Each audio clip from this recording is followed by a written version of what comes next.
Hello and welcome. My name is Andy and I'm sitting with Caleb. and Leslie. we are here at the Beach Week, the Harrison Lewis Beach Week, Ocean Isle 2023, and let's just jump right into it.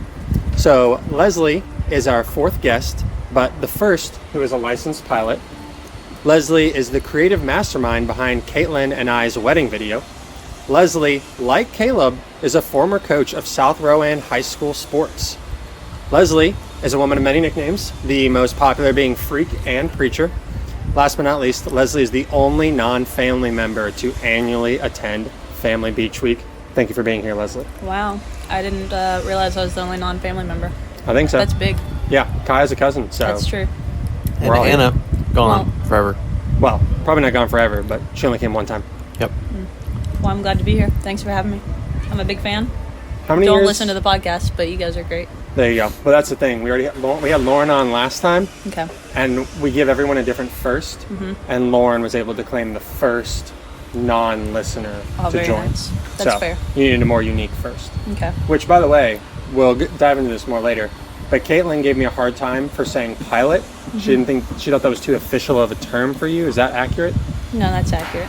That's what I'm saying. As long as you have your license, right? As long as you have your license, you're a pilot. I mean, I can't fly commercial, but yeah. I like it. All right. So the first question of many, and this one will be the most tame. How do you know Caleb and I? Yep. So I did both of y'all's weddings, Andy and Caitlin, and then McCamey and Caleb. I did y'all's weddings. But before that, I knew both of your wives. I've been friends with y'all's wives. So that's kind of how I got in the picture. I like it. And you're actually involved in Caleb's day-to-day life versus us. We pretty much just see each other. I am. On Beach Week. Me and Caleb, we see each other pretty often on the pickleball court. Oh, So- don't worry. That'll come up. Yeah. You're both overqualified and extremely underqualified in that area. So we'll definitely touch on it. So something else I don't believe I mentioned, but this could be a clean segue. Well, we mentioned that you're a videographer, but you're also a photographer. So my burning question that I have is 3 parts. So Okay. we'll just go through all of them. First one, when is the golden hour? Second, are you allowed to take pictures anytime outside of the golden hour? If not, what is your hourly rate to make a living if you're only allowed to shoot photos during the golden hour? Golden hour for me is an hour. I believe it's like an hour before sunset, and maybe a few minutes afterwards. Or you can do what they call blue hour, Ooh. which is an hour after sunrise. I believe is what it technically is. So Have you heard of that before? You kind of have Blue like hour? Yeah. you Never kind heard of have. of it. No, I'm sorry, that was wrong. Blue hour is after sunset. So you've got that golden hour, and then you've got that blue hour that comes after. It just depends on your style, and the same applies for sunrise. So Like an hour before? technically, you Or an could hour get after? 4 hours of shooting, depending on your style in a day. So then in order to be one of those hustlers who makes $1,000 a day, you need to charge like $250 an hour? I think that would be fair. You have to compensate for editing, which a lot of people don't. They think that you just go out and shoot the pictures and that's it, which it's not. But no, you can take pictures any time of day, as long as you have not too harsh of sunlight. I prefer golden hour if I'm doing portraits and stuff. Shout out for our portraits, by the way. Thank you. Yeah, I think those turned out Oh, good. yeah, I forgot about Oh, yeah. that. Huge. Caitlin's already Big. posted the one with me, her, and Lily on the gram to the point that I saw that. McCamey was like, give me one of those. Let's do it. I'm pretty cheap. On beach week, I'm pretty cheap. Oh, yeah. Yeah, That's why we have you here for free. absolutely. That's right. Caleb, any questions before we dive in? No, I'm ready to dive in. Let's dive in. Let's dive in. All right. Let's pot it out. Let's pod it out. Let's sit on the pod. All right. So something you wanted to talk about, your big underqualified moment is your first wedding as a videographer. Mm-hmm. When was that? And how overwhelmed were you? Oh, extremely overwhelmed. I couldn't sleep the night before. Classic. Like, Were you at it- your house or were you like in a hotel traveling? No, for I this was at wedding? my house, and at the time we had company over, so I was also sleeping on the couch. So I was a basket case. It was spring of 2018. A friend of a friend was getting married, and they weren't going to hire a videographer. And at the time, all I had ever done was post like personal videos. I had a drone and I had a GoPro, and that was it. That was my stuff. Classic. I mean, hey, that's higher quality than I have right now, and we're shooting a podcast. Yeah, and I mean, I made videos that I liked just for me, like travel videos and vacation videos. And she had seen one that I did, and she was like, "Hey, we weren't going to get a videographer. Would you be willing to do it? We'll pay you like just a little bit. Like, name what you would want. What's fair for you?" So I had my mom's camera that I also was able to use. I made $350 on my first wedding. Well done. Is that because that's what you asked for? That's what I asked for. Okay. Yeah, I didn't want to overcharge, being that I'd never done one before, and I think that was fair. Did you like hashtag know your worth at that point, or like was it No, just, not at all. just My around a worth number? was a girl with a drone and a GoPro who knows how to work. A girl who knows a Who girl. knows how to work video editing software. Yeah. But yeah, and that's after that it kind of snowballed, like it does. I think in that industry it does that. How long did it take for you to edit that first video? Oh gosh, that one might have taken me 15 hours or so, which now I'm probably in the 8 to 10 range. I really don't know how long it took. It's a pretty good setup. Yeah, as a first-time media creator myself, I edited Lauren's episode, and that was my first time editing a podcast episode, and boy, did that take too much time. Yep. And then I've started posting on social media. Boy, has that taken too much time in my life. Tell me about it. I have a question. Let's just say you charged a couple $1,000 for a wedding. How much of that do you think is editing cost? I mean, it would be about half, honestly, in my opinion, because I'm going to spend... You're rolling your eyes. I'm going to spend usually anywhere from 8 to 10 hours on site recording, and usually I'll spend anywhere from 8 to 10 hours editing. So for me, it's an hourly rate, whether I'm on location shooting or at my house editing. We'll circle back offline later. Ooh, Okay. good. I like it. What is your least favorite and favorite thing to shoot at a wedding? My least favorite thing to shoot at a wedding? Okay. This is going to offend probably every wedding I've ever shot. I mean, So we're a part of that, so you'll be offending us. Yeah, probably. It's getting to be this thing where brides do a bridesmaid reveal. So You they mean like, have, you know instead how of you have doing like a- a first look with Right. with the bride and the dad, and they'll like the dad will see the dress, and it's a very sweet, tender moment. Well, this is starting to happen with a first look with your bridesmaids, and I think it's silly because your bridesmaids are literally getting ready with you. I think it's safe to say that a couple of them have probably seen pictures of your dress or were there when you picked it out. And it's almost always hanging on the wall where all the bridesmaids are getting ready. So they've seen everything. They just haven't put it together. They've seen all the puzzle pieces. Literally, yeah. So it's becoming a thing where it's like we're gonna do the bridesmaid reveal with the bride in the dress and do the little fake. Oh, that's so cute. To me, they're fake. I don't like staged videos, and unfortunately, that's a lot of what weddings are these days. Whether for video, photography, it's just a show. None of it's a very small amount of it is genuine and real. So basically anything staged at a wedding, not a fan of shooting? Or is it just that one in particular? No, that one in particular. I don't, yeah. Then what's the positive? The positive, I think one of my favorite things that I enjoy doing is after the ceremony, shooting with just like the bride and the groom. Like everyone else is gone. There's no more family hanging around taking the iPhone pictures. All the bridal party's gone. And it's just like me, maybe a photographer or two, and the couple. And usually that's around golden hour. So the shots are they're just pretty. So I like that. Kayla and I did have some pretty good golden hour shots. What about you, Caleb? You mean shots wise? Yeah. What was your favorite part of getting pictures taken of you? He Wait, what? probably liked Took a hard it being turn. over. Yeah. What are you saying? I took a hard turn. I said, what was your favorite part of getting pictures taken of you at your wedding?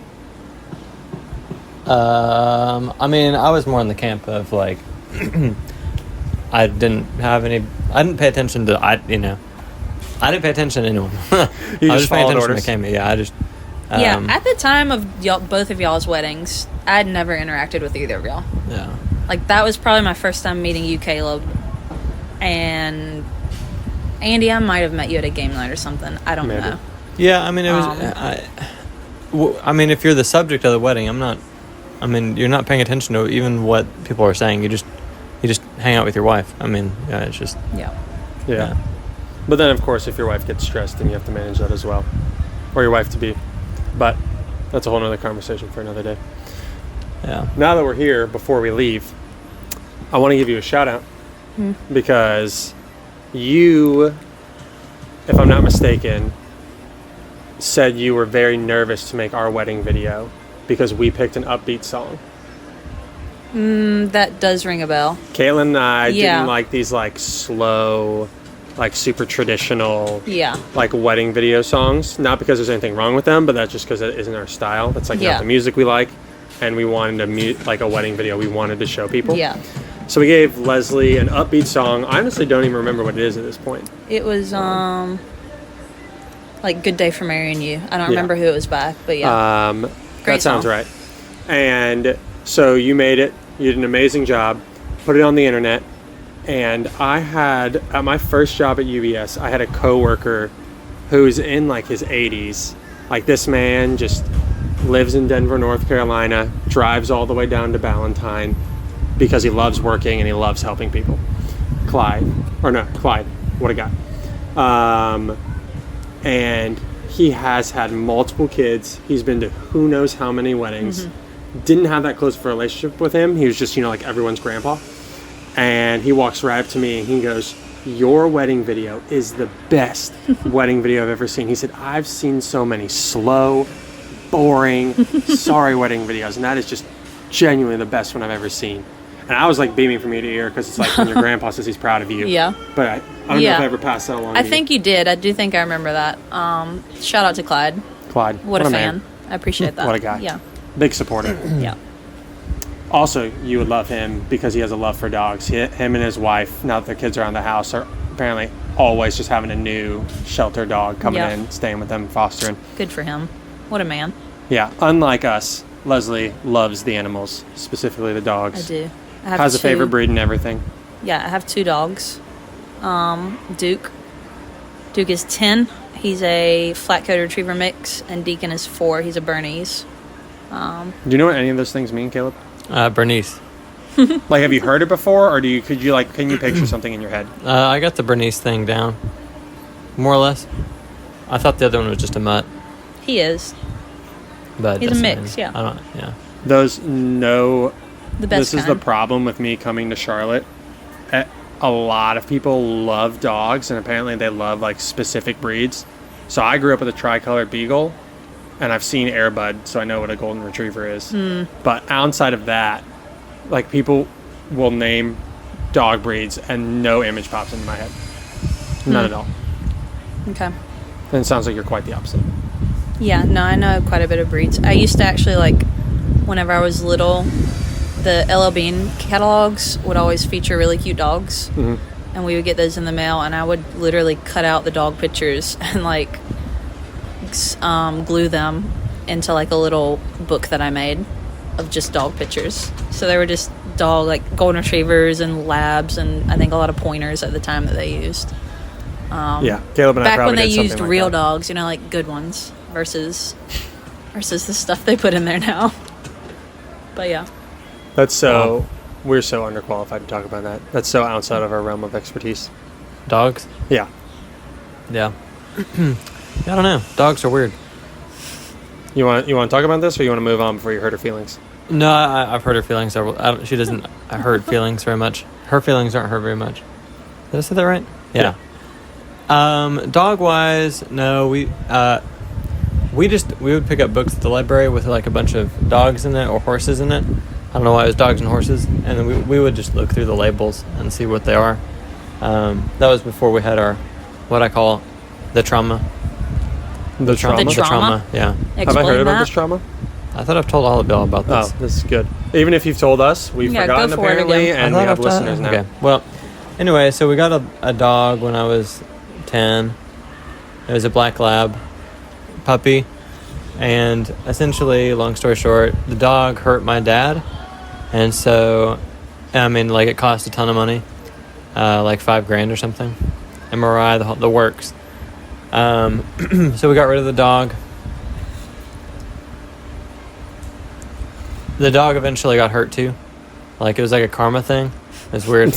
I'm serious. Like the same injury. Like, my dad's hand got like super, like, his thumb laid back to his like forearm. Oh wow. And then the dog was running through the forest at his its new residence, and she got a thorn all the way up her paw.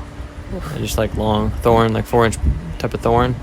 And anyway, she had to go to like the vet and have surgery or whatever. I don't know. How did you hear about this? The Did you just keep tabs on her? well, the people we gave the dog to were the ones that. Did you just have a stroke? No. Are you okay? No, That's like a broken record moment. They're the ones that told us. Okay. So like you knew them, you didn't just like ship Yeah, the dog off to they were like- from church. But the dog didn't hurt your dad on purpose, did it? I don't know. You don't know. You'd have to test the dog.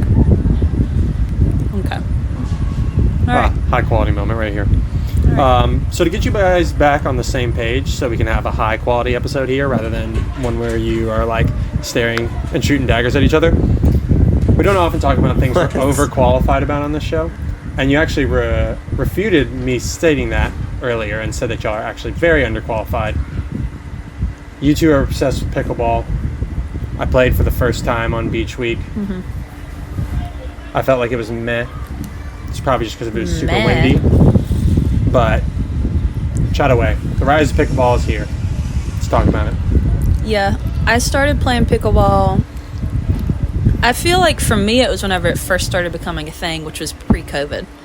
Oh wow, so you're like an OG. I don't know. I play racquetball every like Monday, Wednesday, Friday. And we'd play like an hour racquetball, and then we'd go and play like an hour of pickleball in the gym. And like we got into it quick. Like it was. we're going to completely Yeah. bypass racquetball. Before we do that, Yeah. are you the youngest person by like 50 years who you play racquetball with? Yeah. So I'm the youngest and I'm the only female. The next youngest is my dad, who is about to turn 60. Yes. So I worked, background on me, I went to Virginia Tech, and for the last 3 semesters I was there, I worked at one of the gyms on campus.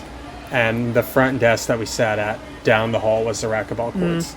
And I would work, one of the shifts I worked was like Monday before one of my classes, and it was obscene the number of old white male professors Yeah. who would be playing racquetball and like mid to late morning on a Monday. Unfortunately, it's I think it's like a dying sport, but it's great. Like it's a great sport. I love it. I tried to play a couple times. Those old guys, they Oh. keep that ball ankle high. Let me tell you, You have no chance. the only thing that will get me a win whenever I play against them is my endurance. I can just play longer than they can.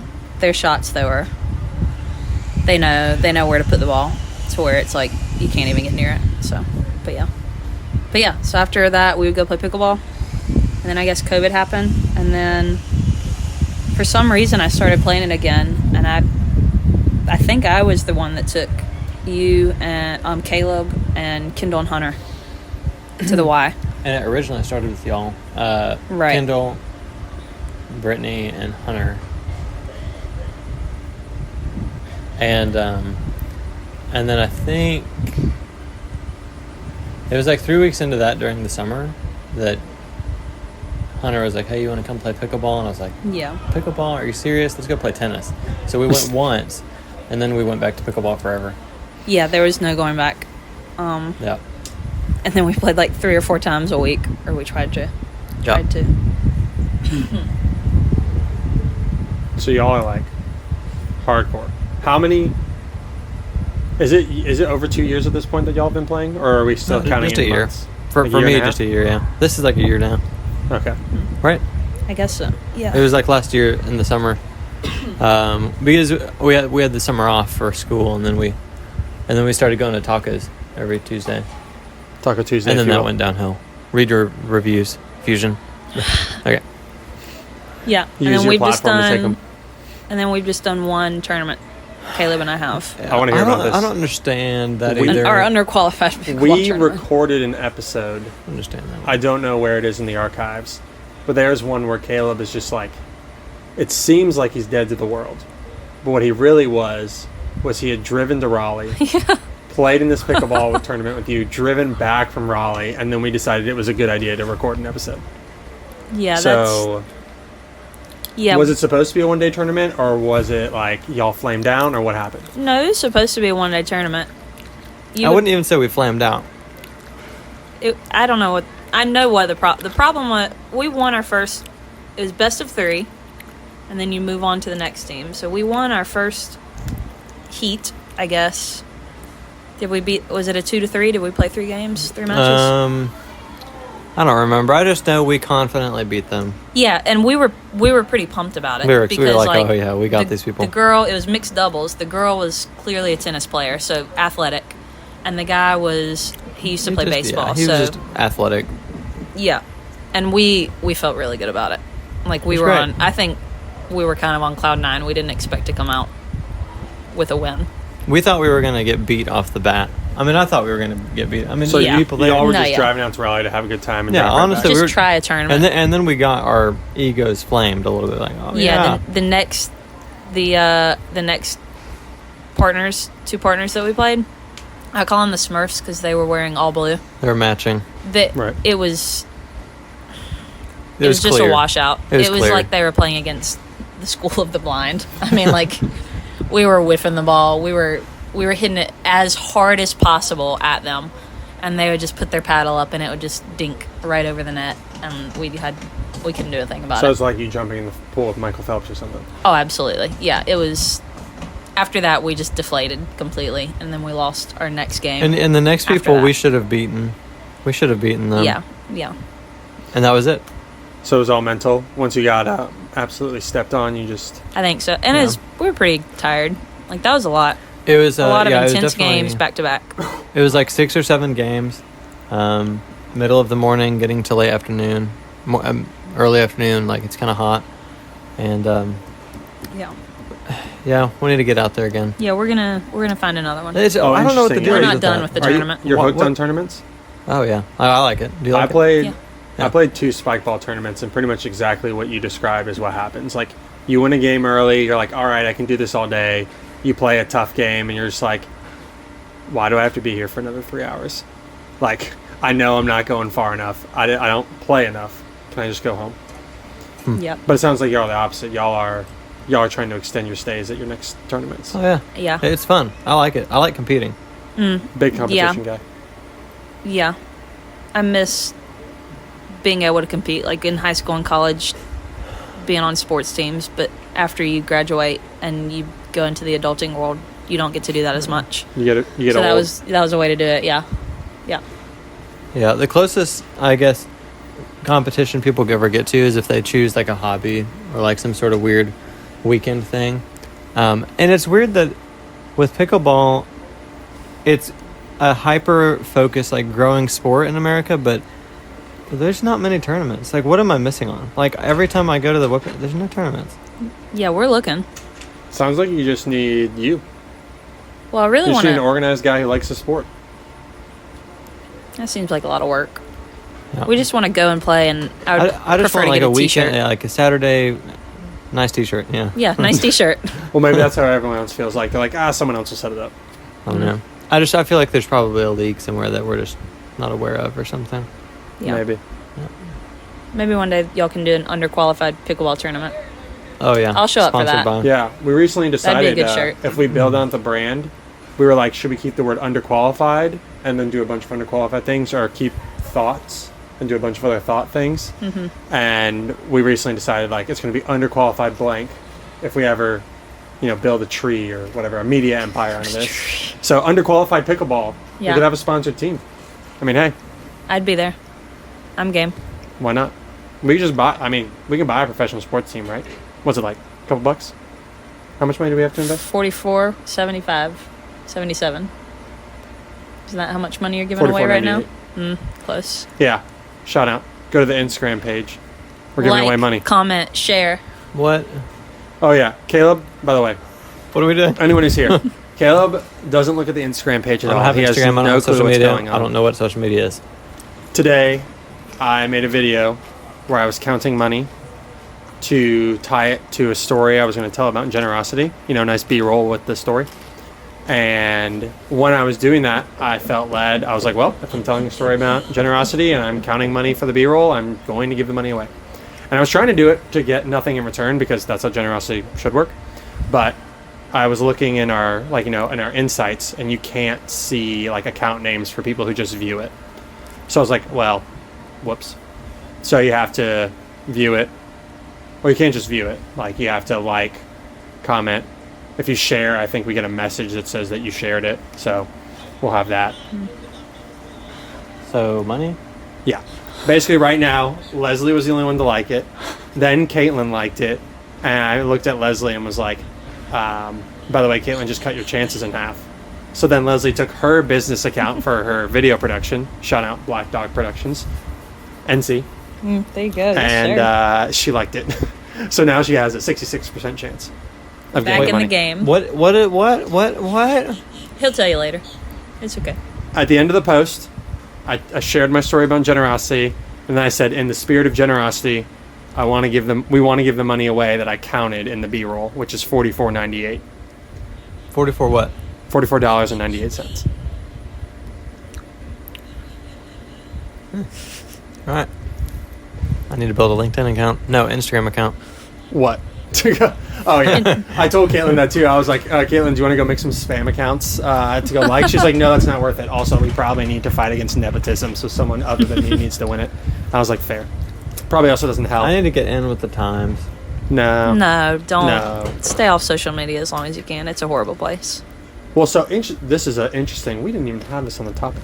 So I'm going off, whatever. We're building out this media thing as a hobby. We're posting on LinkedIn. We're posting on Instagram. And I thought of something, which I'll float by you, Caleb, and with Leslie here as a fellow brand owner, of a potential tagline, if you want a secondary tagline for Underqualified Thoughts.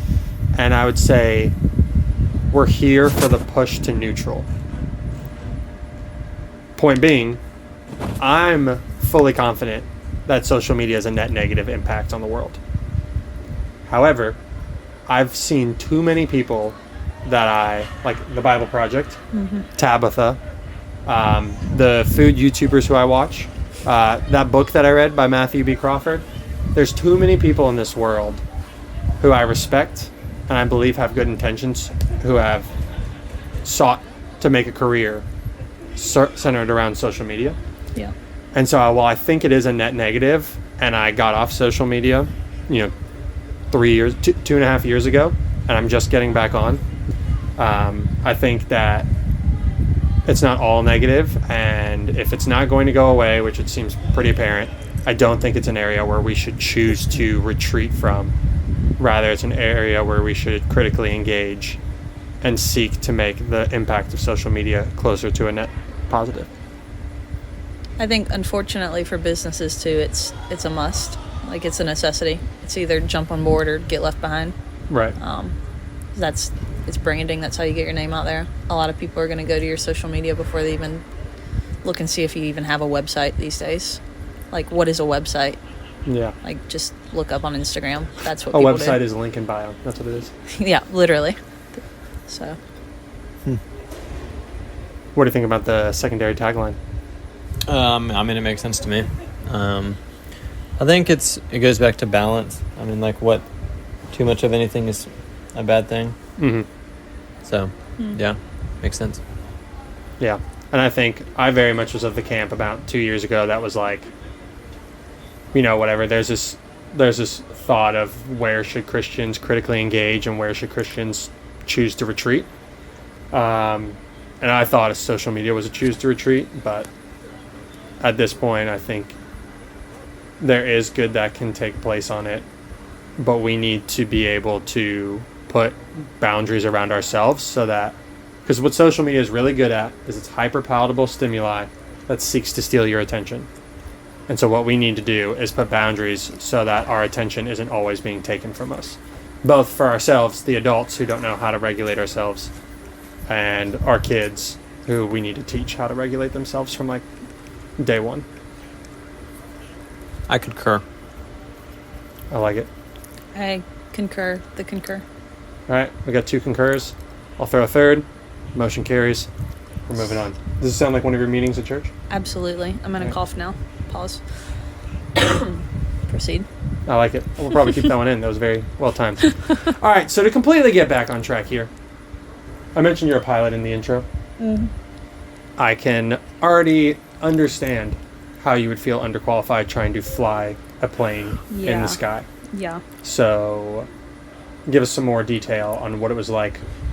Do you want to specifically talk about your first solo flight, the journey getting there? What do you... Oh no, we can just sure. We'll just throw it all in there. Yeah, I got my license in 2020, June of 2020. My first solo flight was May of 2019. So my journey to getting my license was a longer one. I stopped for a hot minute. My training, changed flight schools, and then started again.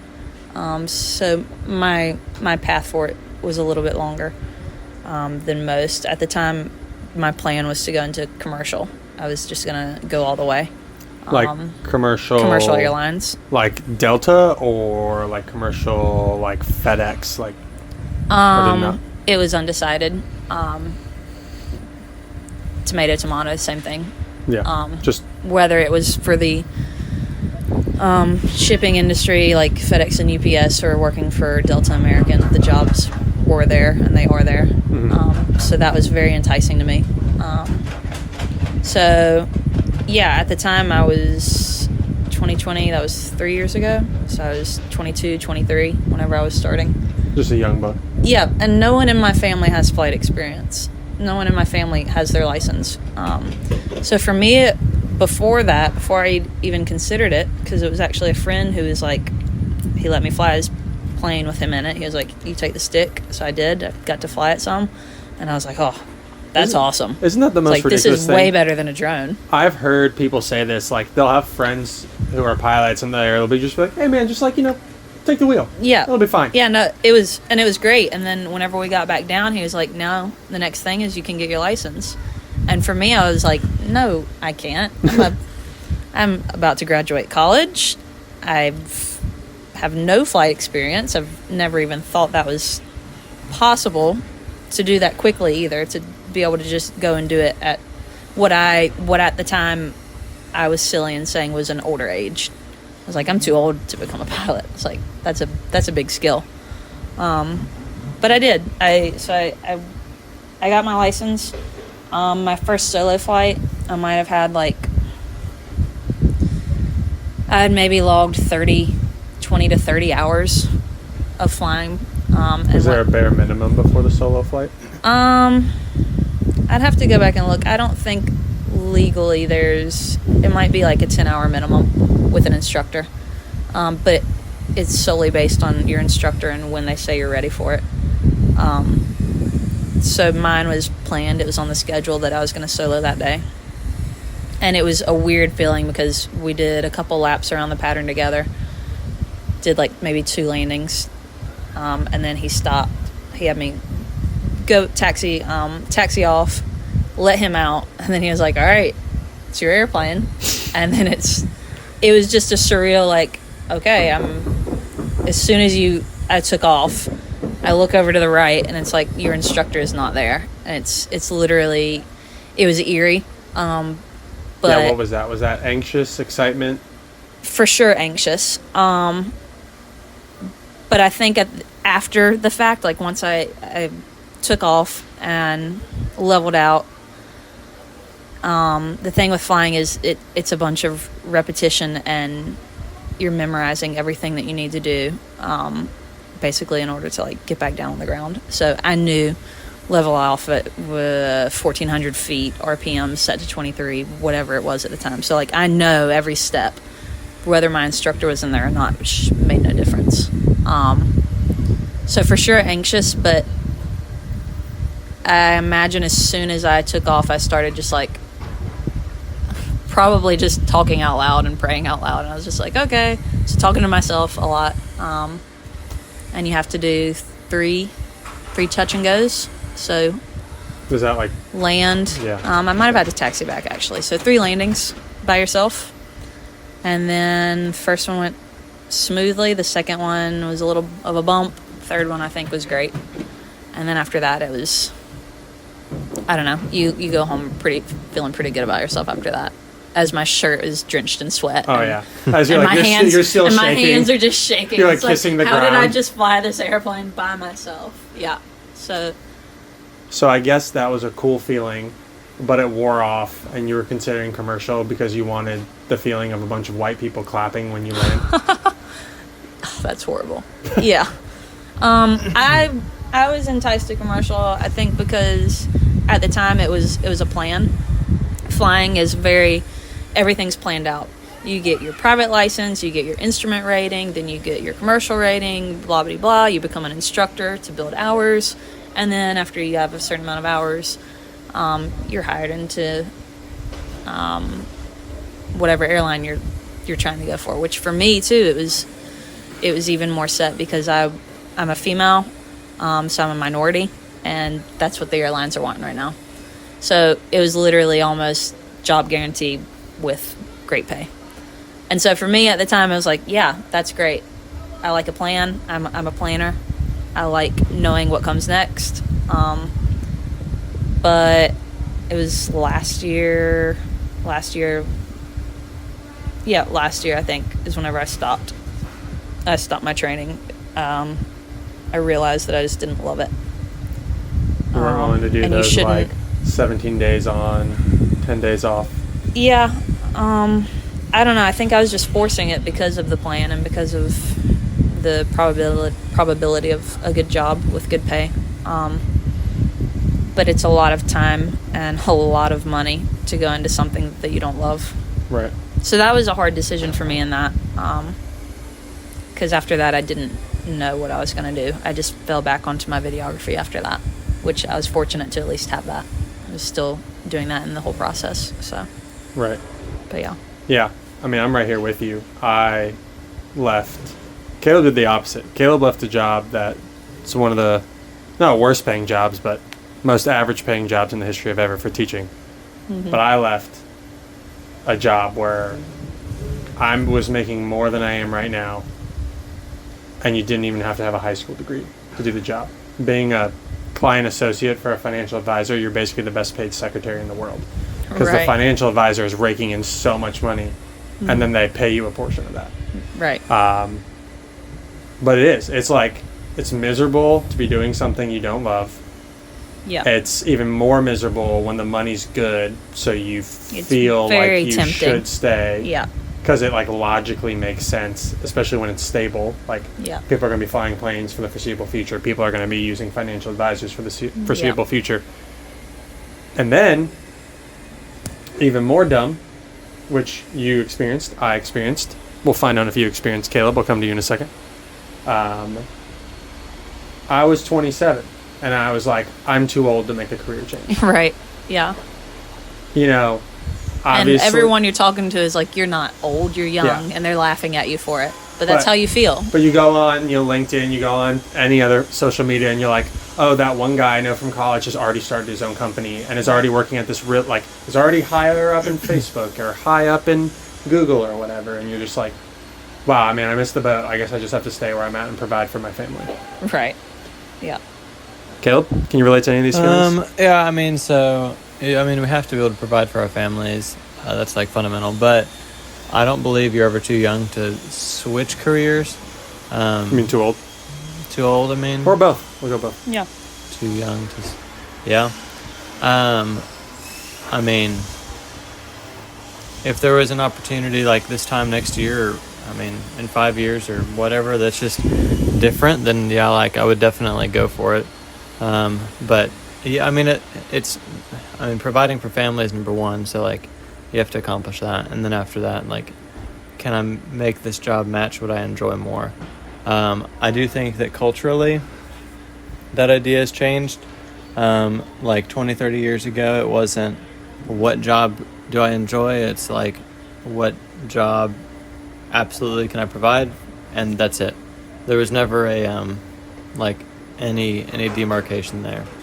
But I don't know, with the advent of just so much new opportunities, and people realizing that they can get better paying jobs by simply switching, like careers or whatever. Or even switching companies within your career. Yep. In the same field. Like, I don't know. There's a lot of opportunities and flexibility. There's, I think we are in a really weird state. Like, culturally, work-wise. Like, Caleb and I work for Wells, and they have employee resource networks, and one of the ones I'm involved in, or I guess the only one I'm involved in, is the Generation Connection. And they talk about all these statistics that there's 5 generations in the workforce right now. Like, there are people who were alive at the time or shortly after, like, World War II, who are still working today. And then there's all the way down to Gen Z in the workforce now. Like, an 18-year-old Gen Z could be in the workforce. And it's pretty ridiculous because what you said, the older generation, our father-in-law in particular, has worked for one company his entire life. Versus, I have a buddy who I rock climb with. He got his MBA at App State, and the advice that the majority of, basically the program gives you is don't stay in a job for more than 8 months. It's because at that point you'll have taken one thing that you need, move to the next job, get the next thing you need, go to the next job, get the next thing you need, all the way up the corporate ladder until you're, whatever, like Ryan from The Office, like the youngest VP in company history. And so it's a really weird spot. And then you see all these different paths, and they all appear to be black and white, like, oh, I have to pick this path, or I'm stuck in this path, and, the gray doesn't show up as much. It just feels safer not leaving your path, even if it's one that isn't making you happy. So I get, like, the urge to not change course. Oh, yeah, especially if you don't have the flexibility. Like, if you're living, like something you've mentioned before, Caleb, if you're living beyond your means or at the edge of your means, like, you can't switch jobs and take slightly less pay because then you're not going to make your mortgage payment, you're not going to make your credit card payment, you're not going to be able to afford a stupid fancy vacation that you go on every single year with your family. Yeah. Yeah, there's just a lot to be said for being content. Yeah. So how are you, Leslie, being content?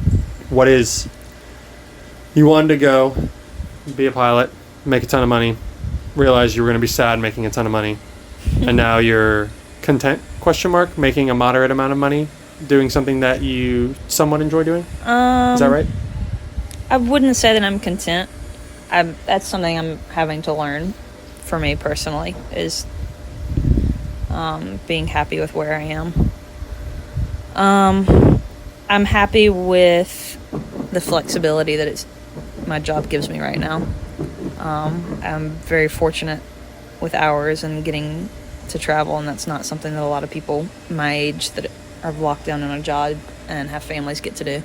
Right. Like Caleb and I are on PTO this week, and right before we started recording, you were sitting on your laptop doing your job. Right. Exactly. So I can literally pack up my laptop and just go work. But yeah, I have a hard time being content, just in that a lot of the videos that I do, they feel very repetitive. So for me, it kills my creativity, which I don't want. I don't want to burn myself out on something that I love, because I do love creating and making videos and photography.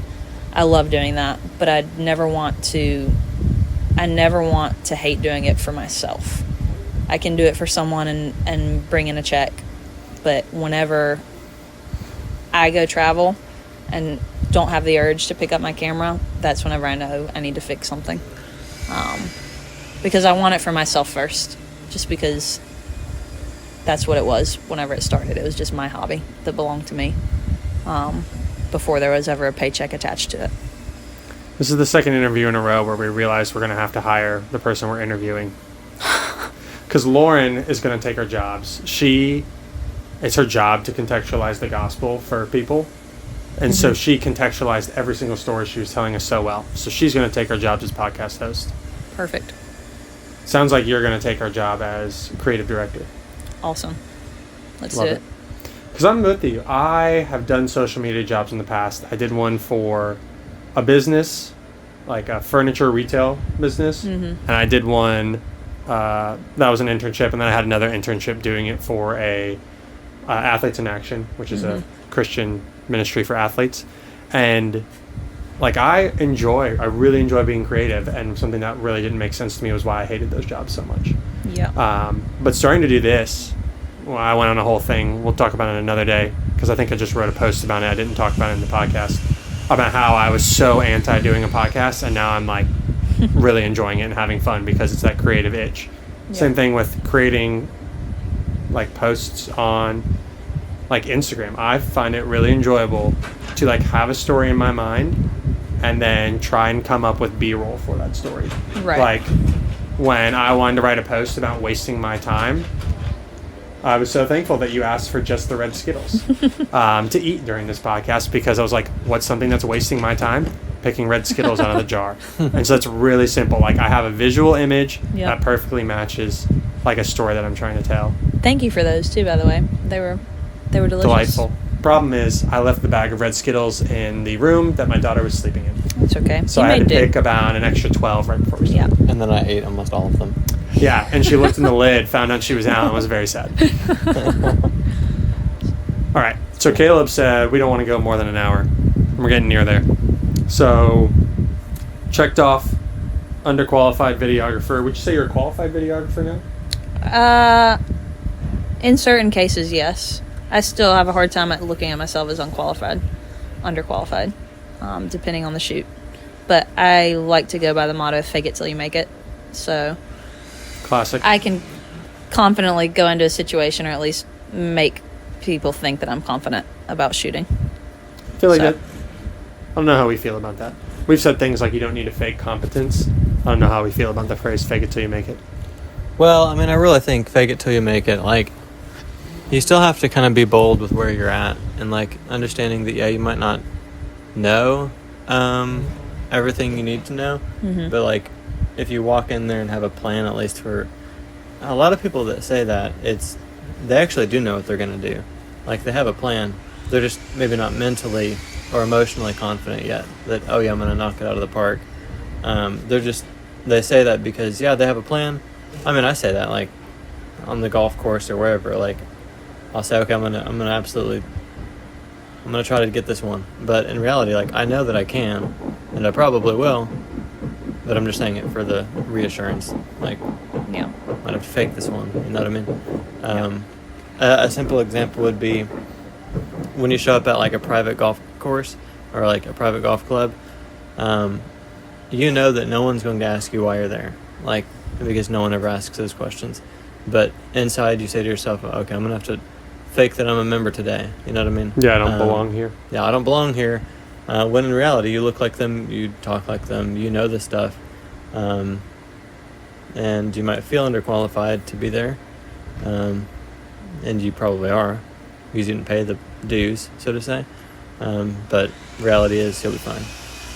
Yeah, I think maybe our issue with the fake it till you make it thing is that when you say it, you feel like you're the one faking it and everyone else has it put together.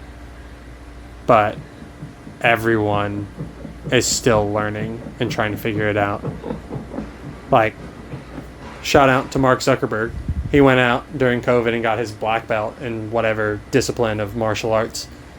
That dude didn't know what he was doing at the start. He probably started at some low level and then he worked his way up. So, like, an example of that, of someone who looks like he's on top of the world, like, had to start at a brand new discipline and have the humility to do that, or he would have never started it. Well, and yeah, I think fake it till you make it is that. Like, it's humility. It's not necessarily, and it's not arrogant. You're not supposed to be arrogant about it. Like, well, I'm just going to show up and I'm going to absolutely put on the pomp and circumstance that I can do this. It's more of a, I might not be able to do this, but we're going to figure it out. I think for me, though, it's a motivating myself to, it gives myself the confidence. Like, if I go into a shoot and I'm like, I've never done this before in my life. Right. For me, I don't want whoever's hired me to know that. honestly. And put maybe them that's at not ease. fair to them, but Yeah. at the end of the day, I know what I'm capable of, and I know my worth, and I know I wouldn't have taken the job if I didn't think I was capable of producing a good video for it. So You yeah, know I you have have the transferable skills. yeah, exactly. So if that's what I need to do and say to give myself the confidence so that I'm not stressing the whole time, then fake it till you make it. Yeah. And at the very least, don't fake it, then make it, and then pretend like you didn't have to fake it at some point. That's Right. the bare minimum of what we asked for. Right. So, as I shot my first wedding with a GoPro and camera and a drone. Love it. Hey, I'm making all my reels by propping it up. Today, I propped it up against my wallet. Before, I've been propping it up against my laptop with like a little plastic food container that I carry my cashews into work. Yeah. You know, I haven't bought a tripod or anything yet. We're just getting it done. Okay. Looks like we're going to be on time very shortly. So, sadly, nothing about this has been beach themed this episode. So we got to put some rapid fire ones at the end. You have some beach pet peeves, Leslie, that we would like to hear about. Okay. Yeah. Beach pet peeves. This week specifically, my family was here last week. So last week was our beach vacation, and every morning the rental umbrellas come out. They come out at like 7 a.m. So they beat everyone out there, and they put up like dozens of umbrellas in like prime real estate on the beach. Your family? No. The rental company. Yeah. So they come out for these people that are too lazy to come out and put their own umbrellas up, and take up the prime real estate. That's a pet peeve. Second pet peeve: fishing in the ocean, like off the beach. Like people have been doing that, and like children are swimming right around you, and adults are swimming, and people are getting in the water, and all you're doing is attracting fish that attract larger fish that attract larger fish, and I don't appreciate that at all. And then you could throw a rogue hook and hit a kid. Exactly, yeah. A kid boogie boarding, and all of a sudden they got a hook in their leg. So, yeah, big pet peeve of mine. Specifically the fishing one. Yeah. Those are your two? Those are my two. Caleb?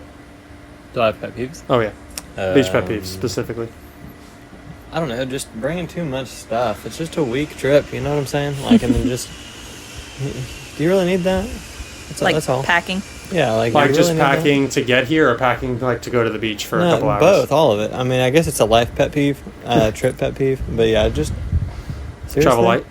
There's people that would go like internationally to go to mission trips, and these little moms that do these little trips that think they're going to Nairobi or whatever, and they bring like they bring like 2 large carry-on suitcases. Large, I mean like the big ones that roll. And I was like, you don't need your makeup. Like, no one cares. No one cares about you. Like, well, just someone cares about that. Take your backpack. No one cares that your hair is curled, or that you blew dry your hair. Yeah, just backpack. I brought only carry-ons for 2 months in Turkey. As a single, not father. Yeah, but this. No, I agree. You need a little bit more now. People going on mission trips or overseas, if you've never traveled before, you tend to think that you're going to need everything that you own, and that's just not the case. Yeah, overpacking. That's a good one. But yeah, not even that. Just like overpacking and then buying a ton of souvenirs, and then you have so many things. That's another thing I could go on about. Souvenirs, like trinkets, seashells and stuff that you buy. Yeah. People buy seashells? Yeah, they go to the store. Some It's people like a pick 'em up. seashell necklace. I usually just pick mine up for free, yeah. Oh, dude, I was that kid. I had the first time I went to Outer Banks in high school, I bought one of those seashell necklaces that had the shark tooth at the bottom. Oh, yeah. Yeah. And I saw one of those kids in when we went to Kohl's, when we were just waiting, or not Kohl's, we went to wherever we went, Belk, to wait for our cottage to be available. I saw a kid. He was walking in just wearing like a shirt and shorts and shoes that did not match whatsoever. He had that pretty much that exact same seashell necklace and then off-brand AirPods. And I was like, that absolutely would have been me. If I was his age at this time in life, I would look exactly like that. It was just like a check yourself moment of like, this is where you came from. And I'll throw in my beach pet peeve. My beach pet peeve is and this is close to home, so I won't go too aggressive on it. But people who come to beach or to a beach week and like just plan on doing nothing, like no activities. That's He more says of it's close to home. it's close to home because it's my As wife. you target it's people in Caleb's the house wife. we're staying in. Yeah, it's Paid my for wife. it. It's Caleb's wife. It's Caitlin and McKamey's parents. And man, that's just funny. like.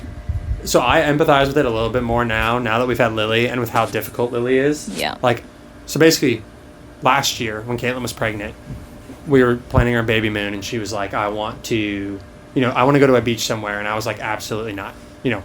We had more of a conversation, but that was like my general, like, in my head, I was like, "Absolutely not."